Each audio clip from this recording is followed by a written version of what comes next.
स्वभाव मात्र आयुष्यभर विसरू द्यायचा नाही, तेव्हाच कार्यकर्ता आपल्या जवळ आयुष्यभर टिकणार.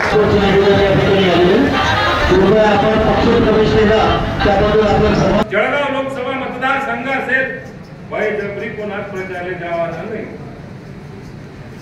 आपल्या तालुक्याच्या अध्यक्षाला, आपल्या कार्यकर्त्यांना, आपल्या तालुक्याच्या प्रमुखाला, जिल्ह्यातल्या प्रमुखांना विश्वासात घेऊन त्याच्यानंतरच आपण सुद्धा पाऊल काढलं पाहिजे. नाही ते निसर्गात कोणाला उडी राहिला त्याला महाप्रत्यांमागे गाड्या पाया असं करायला नाही. आपलं अस्तित्व आपण दाखवलं पाहिजे, आपली ताकद आपण दाखवली पाहिजे.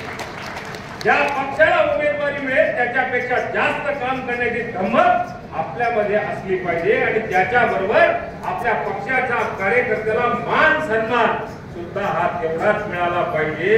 त्याच्याशिवाय आपण काही भोग्या वाटले तरी दुरायला लगेच समागे पाहायला लागतो असं काही समजायचं काम नाही. म्हणून आपली समन्वय समिती तयार करून आपण येणाऱ्या काळामध्ये काम करू. जितकं शक्य असेल तितकं आपण आपल्या जिल्ह्याला उपयोग करण्याचा प्रयत्न करू, एवढीच आशा आपल्याकडनं करतो. ज्यांचा ज्यांचा या ठिकाणी प्रवेश होणार आहे राष्ट्रवादी काँग्रेस पक्षामध्ये, मी त्यांचं मनापासून स्वागत करतो, मनापासून त्यांच्याकडनं अपेक्षा व्यक्त करतो आणि थांबतो. जय हिंद.